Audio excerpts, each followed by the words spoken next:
Olá, é um prazer estar com vocês. Eu sou Nelson Tavares. Vocês já estão habituados a verem sempre aqui Iracy Campos no Reconstruindo Emoções.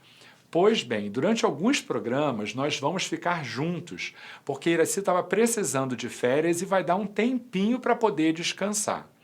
Agora, a proposta continua sendo a mesma. A gente está aqui para te ajudar a reconstruir as suas emoções. Então vamos juntos. Eu, vocês, Joana de Ângeles e doutora Nízia da Silveira fazer um mergulho interior, numa jornada de busca do autoconhecimento, porque afinal de contas, a gente precisa disso para ser mais feliz, não é verdade? Então, você tem essa proposta, deseja receber alguma orientação, quer que a sua história de vida seja trazida aqui para ajudar a gente nessas reflexões? Então, manda um WhatsApp para esse número que está aí na tela e conta para a gente os detalhes daquilo que você está vivendo. E quem sabe, a cada semana a gente escolhe uma história. A próxima pode ser a tua. Mas se você perdeu algum programa, fique tranquilo, porque você vai encontrar na playlist do YouTube do Seja Barra todos os programas anteriores. E assim você não perde nadinha, nadinha. Então vamos juntos? Você está convidado. Vamos concordar que a gente não tem passado por tempos difíceis. Todo mundo, né? De alguma maneira. Então, a gente hoje vai falar de uma história bem interessante que fala de uma pessoa que está se sentindo desmotivada, de uma pessoa que está se sentindo insatisfeita, tanto com a vida pessoal quanto com a vida profissional. Então, esse assunto te interessa? Você conhece alguém que esteja passando por isso? Então, vamos juntos hoje falar dessas questões. E para tratar disso, a gente vai receber uma pessoa muito especial, muito querida. Ele é trabalhador do Seja Barra, instrutor dos cursos aqui da casa, professor, docente, pesquisador e com certeza por todo o conteúdo que a gente sabe que ele tem, é uma pessoa muito querida, muito especial aqui para o trabalho dos cursos no Seja Barra. A gente recebe hoje Carlos Eduardo Bonacossa. Seja muito bem-vindo, meu caro. Obrigado, Nelson. É um prazer estar aqui com você. Com certeza. Que bom que você está vindo, porque a gente já está acostumado a ouvir vocês nos cursos, né? Verdade. E agora ter você aqui é um prazer. Então, a gente vai falar hoje da história do Marcelo. O Marcelo narra pra gente que desde a infância tinha uma expectativa de ser uma pessoa muito bem-sucedida. O Marcelo estudou em boas escolas, teve uma boa formação acadêmica, cursou engenharia.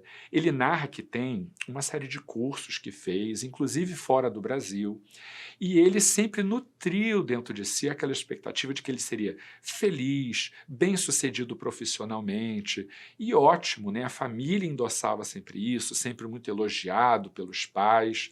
Só que esse sucesso profissional ainda não veio, a carreira ainda não deslanchou, ele tem 35 anos e ainda mora com os pais.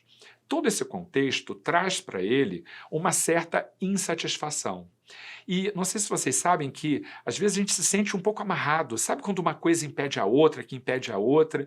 Então ele diz, como é que eu vou morar sozinho se eu não tenho independência financeira? Mas como é que eu vou alcançar a independência financeira se eu não estou feliz com a minha estrutura de vida? Então, ele não traz maiores detalhes do porquê ele chegou a essa situação. Mas o caso dele é muito interessante para a gente desdobrar uma série de reflexões que com certeza também vão ser boas para você. Então, vamos pensar, Carlos? Vamos.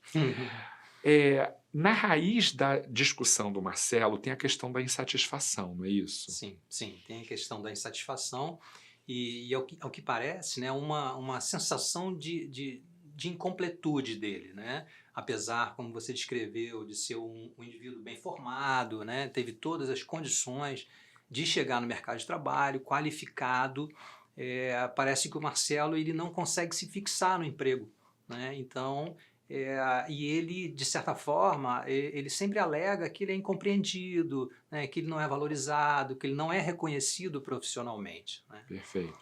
Essa inconstância que ele tem no trabalho, porque ele narra que ele começa num trabalho, daqui a pouco ele já está em outro e tal. A gente sabe que há pessoas que têm dificuldade de Sim, continuidade. Isso não é um problema, né? Porque não. é uma característica da pessoa. Há pessoas que se sentem motivadas com o projeto, elas batalham, correm atrás, mas quando não tem mais tantos desafios, ela esmorece e isso acaba afastando aquela pessoa daquele trabalho. Será que é essa a situação do Marcelo? Pode ser, você lembrou bem, Nelson. Isso a gente vê muito acontecer, né? Eu sou da área acadêmica de pesquisa, então você lida com pessoas bem formadas, né, super capazes e que caem nessa situação, né? Nessa situação onde ele se vê insatisfeito. E aí eu acho que o ponto que a gente tem que observar é exatamente a razão dessa insatisfação, né? O porquê uma pessoa qualificada não consegue prosseguir nos seus planos, né? Uma vez que ele tem um bom emprego, que ele tem a possibilidade na frente dele. Então, talvez aí esteja residindo, né, o cerne dessa questão, né, que tem a ver com questões emocionais, né, de sentimento, psicológicas, enfim. A gente recebe muita gente aqui que narra isso, que não sabe por que está infeliz. Porque tem saúde, porque tem uma família equilibrada, porque tem trabalho, e às vezes até é bem-sucedida, mas é um sentimento de incompletude. Joana se refere ao vazio existencial. Isso. Né? Esse vazio que, apesar de tudo estar aparentemente bem, a pessoa não está feliz, ela não está plena. Qual é a razão principal, Carlos, de as pessoas se sentirem isso, mesmo quando o contexto de vida é todo favorável? Nelson, a gente observa que isso é uma constante quando nós projetamos, né, a nossa felicidade fora de nós, né? Projetamos numa situação, seja de trabalho, seja familiar, seja ela qual for, né? E a gente sabe que essas situações externas do mundo, elas são muito voláteis, né? Elas se transformam o tempo todo e acaba que nós ficamos perseguindo esse objetivo, né, essa sensação de felicidade que a gente deseja, que é lícita, que todo mundo deseja, nessas coisas. E me parece que é exatamente essa incongruência, né, de a gente buscar algo onde a gente não vai encontrar, né? Então isso nos dá essa sensação de vazio, né, porque nós estamos fora de nós mesmos, né? Nós estamos vivendo algo fora de nós, algo que não é nosso, né? E Perfeito. sim a gente espera que venha de fora. Joana de Ângeles fala no livro Homem Integral, ou Homem Integral, que a gente é uma composição de vários matizes, né? Que nós temos a nossa condição social, que nós temos a nossa condição psicológica, que nós temos a nossa condição espiritual e a nossa condição biológica.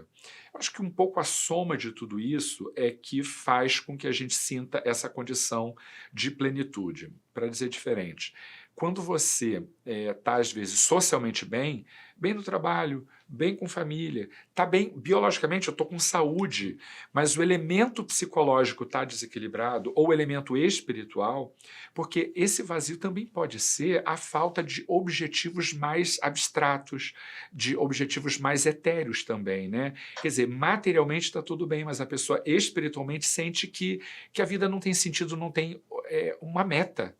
Pode ser um pouco isso também, né? Com certeza, você tem toda a razão, né? E se a gente buscar aprofundar um pouco, né, esse raciocínio, a gente vê exatamente o fato, né? A comprovação é o próprio fato, né? Tudo está bem. Por que a gente não está bem?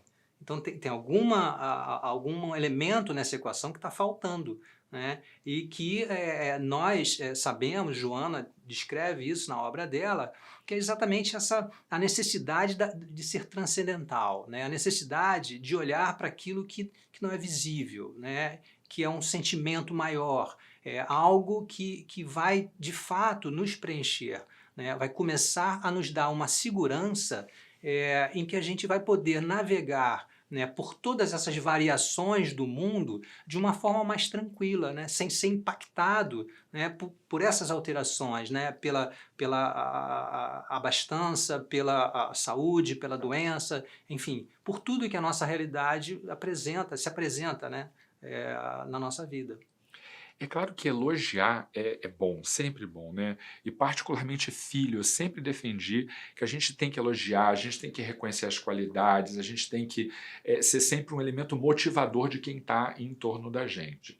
Mas pode acontecer também de pai e de mãe fazer uma superestima e criar uma expectativa nesse filho, não permitindo que ele amadureça e enfrente a realidade. Quer dizer, quem também é muito estimulado e deixa de observar a realidade como ela é, ele pode ter uma insatisfação fruto dessa equação mal realizada, não pode? Com certeza, porque dessa forma, né, acaba se criando um mundo que não existe, né? Ou seja, é o medo do fracasso, né? Por Sim, exemplo, é a experiência, né, de um insucesso que é perfeitamente natural para todos nós, para todos os seres, se a gente for pensar bem.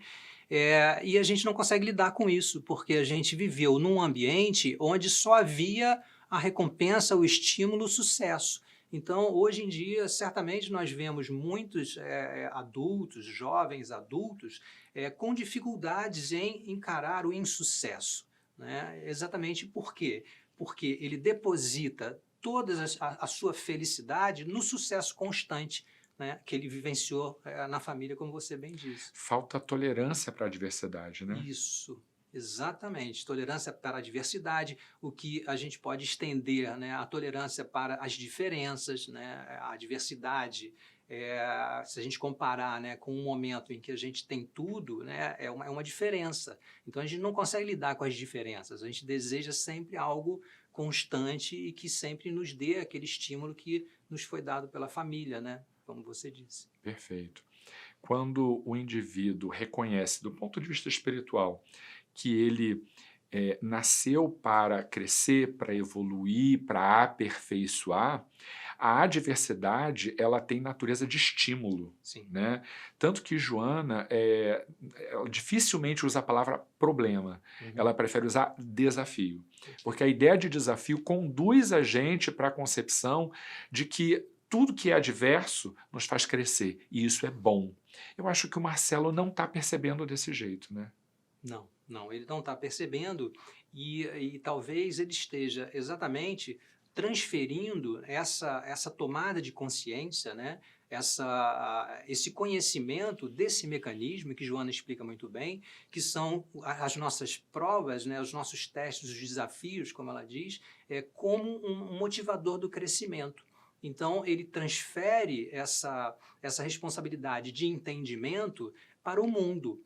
Então, ele frequentemente ele diz, não, olha, eu não sou reconhecido por ele, né? Aquela situação não me satisfaz, sempre externamente, o que nos leva exatamente ao ponto mais importante, que é a essência, né, do que Joana nos traz, que é o autoconhecimento, né? Então, sem essa visão crítica, né, de percebermos, né, o que está acontecendo e aventarmos a possibilidade da gente ter um papel essencial nisso, é muito difícil se a gente não segue esse caminho, né? Se a gente só transfere para o ambiente a responsabilidade da nossa felicidade, né? Do nosso viver. Que bom que você falou do autoconhecimento, porque eu sempre defendo isso, Carlos. Quando a gente se conhece, quer dizer, em plenitude a gente não se conhece Sim. mesmo, né? Isso é um processo que demora encarnação atrás de encarnação. Mas não raro a gente tem aquela situação de a gente se conhecer razoavelmente bem, Sim. e aí a gente às vezes pode não estar satisfeito, pode não estar feliz, mas a gente sabe mais ou menos o que fazer, para onde caminhar. Essa narrativa de uma sensação, de uma insatisfação generalizada e que a pessoa não sabe exatamente onde está o problema, remete, eu diria sempre, também para a necessidade da terapia, porque é um mecanismo de busca, né? Com certeza. Muitas vezes, né, nós precisamos de auxílio, né, nesse início dessa jornada. A gente precisa de um certo equilíbrio, né, para poder enxergar essas possibilidades que se abrem como desafios construtivos, né? E quando a gente está, muitas vezes, imerso em problemas, né, seja em instabilidades emocionais, seja até num sentimento egóico exacerbado, a gente fica um pouco com a visão limitada, para essas novas possibilidades, para esse caminho que se abre e que nos dá um conforto, né? Sabermos que nós estamos num caminho, que nós viemos de uma situação onde nós não tínhamos a clareza que nós temos hoje, e estamos indo em direção exatamente da luz, e a direção do conhecimento, do autoconhecimento, do conhecimento do todo. Claro. Pegando o aspecto biológico, você é biólogo de Sim, formação, sim. né? Uhum. Existe alguma característica, algum elemento do corpo, algum tipo de hormônio que leve a pessoa para essa situação? E aí seria, em alguns casos, também a hipótese de a pessoa buscar orientação psiquiátrica para ser medicada? Como é que é essa relação, né, do corpo, independente dos elementos externos, dos fatores sociais, do elemento espiritual? Como é que é a contribuição do corpo do indivíduo para esses sentimentos de insatisfação, de infelicidade, de tristeza? Eu até colocaria, não até nem no sentido biológico, obviamente, né, existem patologias que são marcadas pela falta de determinados hormônios, né, pela falta de alguma molécula, né, que faça o seu papel e que nos mantenha, né, de uma forma equilibrada. Perfeito. Mas, além disso, obviamente, isso é tratado, né, pelo médico especialista, né? Então os psiquiatras, os psicólogos têm toda a condição de fazer essa avaliação e fazer as correções que se julguem necessárias. Além disso, né, a gente tem que entender também os processos mais a longo prazo, né, mais talvez de estilo de vida. Eu acho que isso é muito importante, né? Então, todo mundo sabe a importância do exercício físico exatamente nesse estímulo dessas substâncias, né, que nos motivam, as endorfinas e várias outras, e que nos colocam numa, como eu vou dizer, numa situação de equilíbrio e de visão. Recentemente eu estava lendo um artigo sobre a questão da inteligência espiritual, né? Sim. A inteligência espiritual que ela é reconhecida por atividades, né, do nosso cérebro, né, nessa região, no lobo temporal, e que tem a ver com os nossos questionamentos, as nossas atividades transcendentais, né? E curiosamente, esse artigo ele mostrava o seguinte, que quando nós estamos em desequilíbrio emocional, por alguma razão, essas regiões não conseguem se desenvolver. Então, mostrando a necessidade de nós nos equilibrarmos para, de fato, nos conectarmos, né, com essa região, ou esses sentimentos, esses questionamentos que são inerentes a nós, porque são questionamentos do espírito, né, durante a nossa evolução. Então, isso é muito importante, né, como você falou, a abordagem médica, né, para corrigir eventuais ausências, né, metabólicas, Sim. e daí a gente partir com uma visão, com uma clareza, né, para nosso destino, porque a Joana fala, né, no deutropismo, né, a gente vai, não tem como. É verdade. Agora, o Marcelo tem uma narrativa também um pouco de um orgulho daquilo que ele, de alguma maneira, espera que os pais façam por ele, mas ele, ao mesmo tempo, ao receber isso, ele não está feliz com aquilo. É ruim a gente, depois de uma certa idade, alcançando a maturidade, ter que reconhecer que ainda precisa dos pais, né? E isso também pode contribuir para essa insatisfação global do Marcelo, ou não? O que você acha? Eu acho que sim, isso acaba sendo um ciclo vicioso, né? Ele não consegue a progressão, né, ou a estabilidade que ele deseja, e aí a gente está vendo algumas razões porque isso pode acontecer, e, consequentemente, ele não consegue dar o passo que, eventualmente, ele deseja, mas ele não julga que ele tem a condição de fazê-lo. Então, exatamente essa fronteira é que tem que ser rompida, né? Ela tem que ser passada. E aí, novamente, a questão do orgulho que você tocou, ela é muito importante, né? Então, a gente vê muito, né? Isso até eu posso confessar que em determinado momento aconteceu comigo também. Então, nós nos julgamos capazes, né? Nós temos uma boa formação, ele tem uma Sim. boa formação, e ele chega no ambiente de trabalho e fala, olha, eu estou aqui para servir, eu estou aqui para ajudar a minha instituição a progredir, né? E, eventualmente, a situação, a configuração da instituição ou do momento não permite, né? Então, ele fala, poxa, tá lá, então vocês não me querem, Aham. né? Mas, reparem, isso tem uma motivação psicológica, né, baseada no orgulho, né, baseada num valor que nós atribuímos a nós mesmos que não são reais muitas vezes. né? Então, isso é uma dificuldade, certamente. Essa é uma questão que Joana recorrentemente traz, que a gente, em geral, se avalia superestimando aquilo que a gente vale, né? E talvez por isso o Marcelo também encontre, na hora que ele vai para o trabalho, uma expectativa de valorização de si, de valorização do seu trabalho, que ele não encontra correspondência. Ou seja, quando o Marcelo se autoavalia de um jeito e ele não recebe na rua aquela quantidade de elogios que ele estava habituado, o reconhecimento que ele desejava, uma aceleração da sua carreira, de promoções tal como ele tinha uma expectativa, isso tudo pode também desmotivar. E talvez por isso ele não pare num trabalho. Esse trabalho não serve para mim, esse trabalho não traz aquilo que eu desejo. Então eu vou buscar outro. E fica nessa busca infinita de alguma coisa que, na verdade, é fruto de um desequilíbrio da sua percepção, porque tem a questão da inteligência espiritual, mas tem também a inteligência emocional para as questões relacionais, inclusive de trabalho, né? Com certeza, exatamente. É a supervalorização, né, nossa, que tem a ver com toda essa nossa evolução, né? Porque nós saímos de um primarismo, né, dos instintos, em que era importante, né, ter essa individualização. Né? Na nossa passagem evolutiva espiritual, nós chegamos ao pensamento contínuo, né, à aquisição da razão, saindo de situações de instinto, onde nós tínhamos que ver o nosso lado primeiro, né?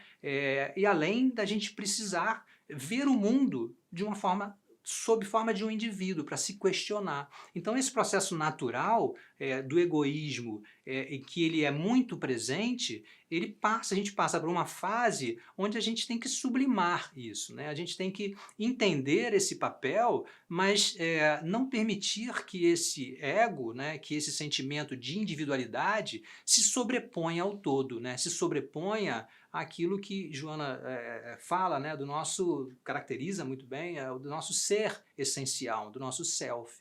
Então há esse rompimento, né, durante a evolução, que ele tem que se harmonizar ao longo, né, do nosso trajeto evolutivo com o nosso empenho. A harmonização desses dois arquétipos essenciais, o ego e o self, é um processo sempre doloroso, né? Sem dúvida. Sempre doloroso. E cada um tem uma história de vida, cada um tem os seus carismas. E agora, mesmo reconhecendo tudo isso, a gente precisa saber que estamos no momento de pandemia há 1 ano e meio aproximadamente, e que efetivamente a recessão existe, né? Uma crise econômica importante existe. E é esse o momento em que a gente... Olha, eu não vou realmente crescer profissionalmente agora. E talvez nem tão cedo pelas perspectivas que existem. É momento, às vezes, de investir em outras coisas também, para isso compor um cenário de mais felicidade, de mais satisfação, para a gente ter aquela plenitude de que a gente falava, não é isso? Um pouco? Com certeza, Nelson. Novamente, a gente vem sempre observando isso, né? Aquilo que era a nossa expectativa, que era uma vida normal, digamos assim, todo mundo trabalhando, né, as atividades acontecendo, ela foi interrompida de uma forma abrupta. Então, aquele pseudo-controle que nós tínhamos sobre a nossa vida, né, o mundo inteiro, ele foi quebrado de uma hora para outra. E isso tem uma informação muito importante. Claro. Né? Tem a informação de que, de fato, nós não temos esse controle.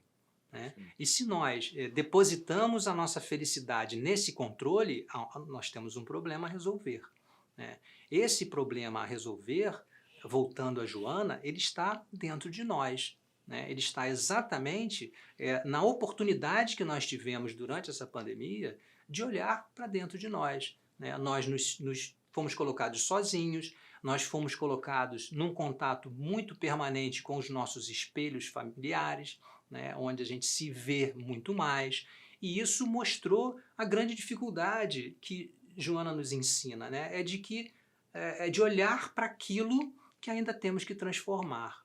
Né? Quando a gente olha para aquilo que nós temos que transformar, a gente tem duas opções. A gente pode virar o rosto e não enxergar, ou a gente pode olhar com amor, com acolhimento, com conhecimento de que é um processo, esse é o processo natural.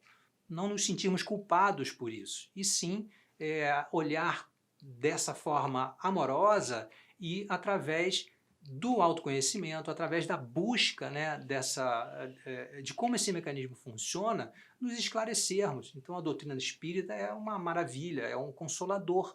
Por isso, né, o consolador, porque nos consola nesse momento.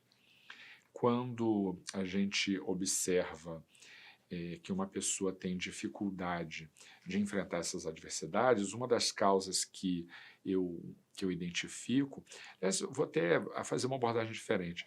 O Marcelo traz uma história para a gente e não é muito diferente do que acontece no atendimento fraterno, quando a pessoa chega e ela tem que contar o que ela está vivendo. Quando a gente conta, a gente seleciona algumas coisas para começar a desenvolver o atendimento. Aí vou voltar para a questão anterior. Quando a gente tem, como você falou, a questão do controle, a dificuldade em lidar com a ideia de que eu não controlo a vida, de que tudo acontece da maneira como eu quero, isso também pode conduzir a pessoa para uma insatisfação permanente do que ela tem. Não tem nem a ver com o que ela alcança ou não alcança, porque, repito, às vezes a pessoa é bem-sucedida, até financeiramente bem-sucedida. Mas se o controle lhe foge, ou a ideia de que ela não está sempre conduzindo da forma como ela deseja a vida, isso também traz insatisfação, não traz? Sem dúvida nenhuma. Ela traz exatamente esse vazio, né? Esse vazio que você mencionou muito bem. E novamente, isso, se a gente pode ver de uma forma bem objetiva, né?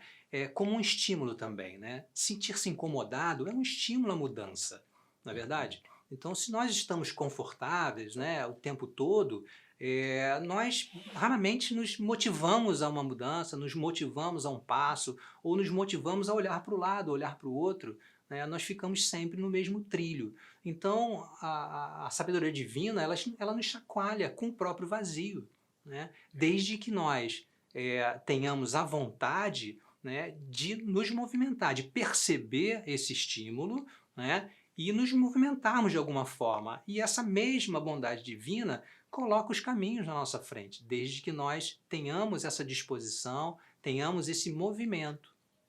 Eu digo sempre que a vida tem muitas estratégias para poder dar essa sacudida na gente, né? Mas quando a gente recebe uma sacudida global, é porque a humanidade não Sim. vinha caminhando para um rumo que era aquele que a espiritualidade queria.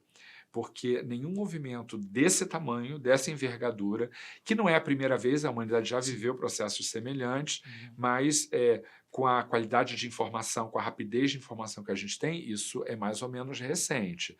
Então, a pandemia como movimento espiritual, né, ela é uma oportunidade de a gente rever do ponto de vista pessoal e do ponto de vista coletivo o que a gente quer para a nossa vida.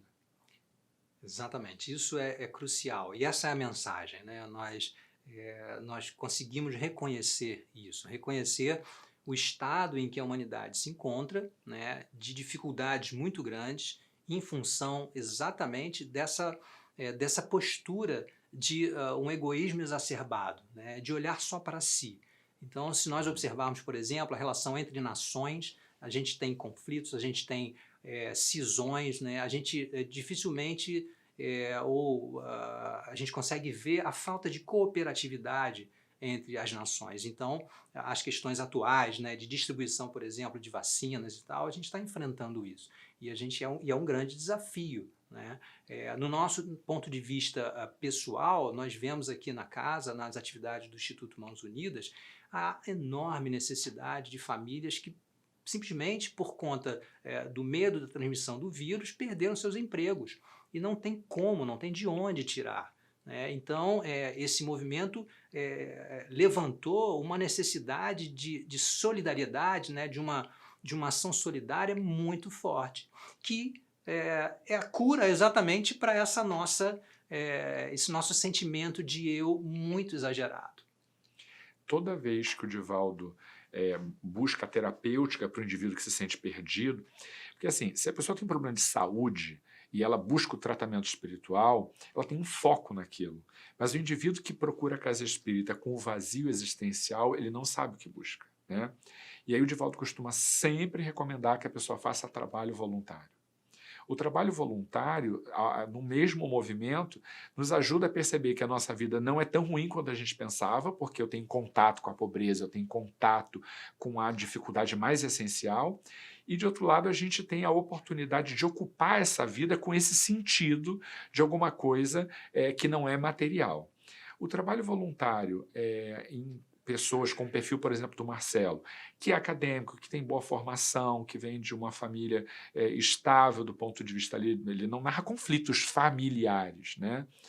O trabalho voluntário é tão importante quanto aquela pessoa que vem de um núcleo familiar desorganizado ou não tem essa mesma importância? A importância é a mesma, porque essencialmente o problema é o mesmo. É o problema de vazio, é o problema de onde nós colocamos o nosso objetivo de vida.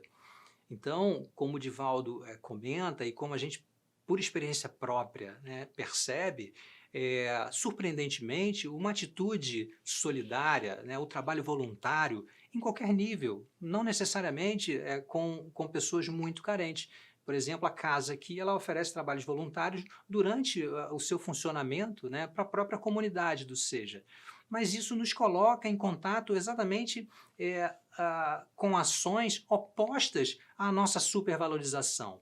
A gente começa a equalizar os valores, né? Então a gente reconhece o valor do outro, assim como a gente reconhece o nosso valor. E por incrível que pareça, né, a gente pode falar para o Marcelo, Marcelo, essas ações, elas vão te dar uma sensação de plenitude. Elas vão começar a preencher esses vazios, né? Então, é a terapêutica aconselhada por Divaldo, por Joana, pelo Cristo, né? Perfeito. A história do Marcelo é a história de muitos de nós, né? Quem não gostaria de fazer coisas diferentes? Quem não gostaria de, às vezes, ter construído uma história diferente, até do ponto de vista profissional? Eu costumo dizer, Carlos, que eu tenho o ciclo dos 7 anos. Bateu aí 7, 8, 9 anos, eu realmente preciso pegar alguma coisa diferente para fazer. Sim. É um troço impressionante. Eu não saio da docência, que é a minha atividade de base, estamos juntos aí, né? Sim. Mas a advocacia entrou na minha vida depois de 7 anos, exatamente, de atividade profissional. Uhum. Alguma coisa diferente eu tenho que fazer. Sim. Não tô, então, eu estou ali sempre na docência, mas buscando alguma coisa. Aí a minha primeira formação foi em letras, né? Então, dava aula de português e tal. Hoje eu continuo atuando no magistério, mas na docência do ensino do direito. Uhum. E será que mudar de área é uma opção para o Marcelo? Quer dizer, será que isso seria bom para ele? Tem a ver com a área de atuação e não com essas outras questões que a gente abordou? Pode ser que sim, né? Pode ser que exatamente um refresco, né? Como a gente diz, dos objetivos dele, ele olhar para um outro ângulo, né? De um outro ângulo, desperte nele algum interesse. Mas a gente tem que entender que a raiz das nossas insatisfações, ela reside em nós mesmos. Então, pode acontecer de a gente tentar fazer essa mudança, ela inicialmente trazer algum movimento para a nossa vida, o que é bom, né? Porque nós temos novas experiências e as experiências, elas nos enriquecem exatamente por isso, elas mostram como nós somos, né? A gente sofre, vai acontecendo novos embates com novas pessoas, com novas personalidades, com novas demandas da vida, em que elas nos mostram, né, Claro. como nós realmente somos. E a gente até percebe, puxa vida, eu reagia dessa forma nessa situação. Eu mudei a situação e eu continuo reagindo da mesma forma. É verdade. Então, aquele clique pode acontecer, com certeza. E não precisa ser largar a sua área de formação, sabe, Marcelo? Para te dar um exemplo, eu tenho uma amiga que foi arquiteta a vida inteira e trabalhava, né, para a empresa, trabalhou também como autônoma, e ela, nessa insatisfação e tudo, e hoje ela vem estudando a questão da arquitetura hostil, na rua, a maneira como os bancos de praça são construídos, a maneira como se colocam aquelas coisas embaixo de viaduto para morador de rua não ficar ali e tal. Então, ela vem se engajando junto a algumas empresas para fazer um trabalho de uma arquitetura mais humanizada. Não saiu da área dela, mas está fazendo uma coisa completamente diferente, Marcelo. oxigenar a vida, fazendo coisas novas e tendo uma função social por trás da sua atividade, pode mudar tudo e fazer toda a diferença, né? Isso é muito importante, né? É achar o sentido humano para aquilo que você faz. Isso muda tudo, né? Eu, por exemplo, também, na minha área de atuação como biólogo, a gente trabalha buscando encontrar novas soluções terapêuticas para determinadas doenças, principalmente o câncer. E a gente sempre se questiona, né? Na forma do tratamento, como é isso, né? É simplesmente a gente tapa um buraco, está resolvido, né? A gente se pergunta. E além disso, a gente faz a outra pergunta, né? A pessoa que vai usar essa nova medicação, ela vai ter acesso ou ela não vai ter acesso, né? Então a gente aumenta a nossa visão, não só para o nosso objetivo ali focado, né? A gente engloba outras pessoas, traz para o nosso cenário o ser humano, que no final das contas é o nosso grande objetivo, né? De nos relacionarmos como seres humanos. Jesus disse que todas as questões da humanidade só seriam resolvidas quando a gente conhecesse em plenitude o amor. Falando da vacina de novo, que você já trouxe um pouco mais cedo, todo mundo preocupado em tomar a vacina. Só que a gente vem vendo que, enquanto outras pessoas não a tomam, novas variantes vão surgindo e aquilo vai trazendo risco para quem, inclusive, já está vacinado num certo percentual. Então, quando a gente não olhar a necessidade de proteção, né, de uma forma global, enquanto a gente não olhar essa questão pelo viés do amor, não se resolve. Então, às vezes, a solução da nossa questão profissional não está necessariamente na mudança da atividade ou na mudança de rumo, mas está na mudança de como a gente canaliza essas energias para o que a gente tem como produto final além de salário, né? Sem dúvida nenhuma, é a nossa motivação, né? Qual é a sua motivação, né, Marcelo? O que tem no seu coração, né? O seu desejo de ser um bom profissional tem por motivação o que exatamente? Essa pergunta a gente tem que fazer para nós mesmos e a gente tem que refletir bastante sobre isso ao longo da nossa profissão, né? Como você falou, e em determinado momento a gente pode simplesmente ter uma surpresa de que não era aquilo que a gente gostaria de fazer. Né? Nós nos sentiríamos muito mais plenos e completos numa atividade completamente diferente. E o que importa é essa plenitude, né? A nossa experiência da vida, ela nos trazer essa plenitude, essa compreensão. Né? Então, essa reflexão da razão, né, que nos move, né, da nossa motivação, ela deve estar presente profissionalmente, pessoalmente, o tempo todo. As pessoas associam sempre felicidade a algumas carreiras de mais prestígio. E isso não é verdade. Aliás, nem tratando de remuneração. Se você vai precisar contratar um torneiro mecânico de qualidade, de confiança para entrar na sua casa, num horário de adversidade, final do dia, início da noite, você vê quanto é caro contratar um torneiro mecânico, né? Então, a remuneração e a felicidade, às vezes, não tem a ver necessariamente com uma formação acadêmica de prestígio. Me lembro do meu avô dizendo assim, você pode fazer o que você quiser, mas você tem que fazer muito bem. Sim. Porque se você fizer muito bem, as pessoas vão remunerar o que for necessário para ter você fazendo aquilo para elas. Então, para a gente poder ajudar, não só o Marcelo, mas todo mundo que passa por essa sensação do vazio, né? Por essa sensação de insatisfação, de alguma coisa que não completa e que não fecha essa conta, né? A gente sempre termina, porque é minha vontade de ficar conversando aqui contigo um tempão, Verdade, e passou muito rápido, adorei, você vai ter Verdade. que voltar de novo, você sabe disso. Obrigado. Aí a gente costuma terminar perguntando assim, qual é o sentimento que Marcelo precisa trabalhar, pelo pouco que a gente conheceu da história dele, para que ele possa ter momentos mais plenos? Eu considero que o egoísmo é algo que nós, como eu disse, nós trazemos como um grande desafio na nossa evolução espiritual. Ele está presente, ele nos afasta exatamente dessa plenitude, porque ele nos isola. E a nossa natureza, ela é o amor, ela é a união, ela é a fraternidade, é a solidariedade. Então, se nós nos movimentarmos, né, na direção do amor, certamente a gente vai se sentir muito mais vivo, muito mais pleno e feliz. Perfeito. Foi tão bom ter você aqui. Gostei do nosso Obrigado, papo. Nelson, Você está ótimo. convidado para voltar de novo. Obrigado.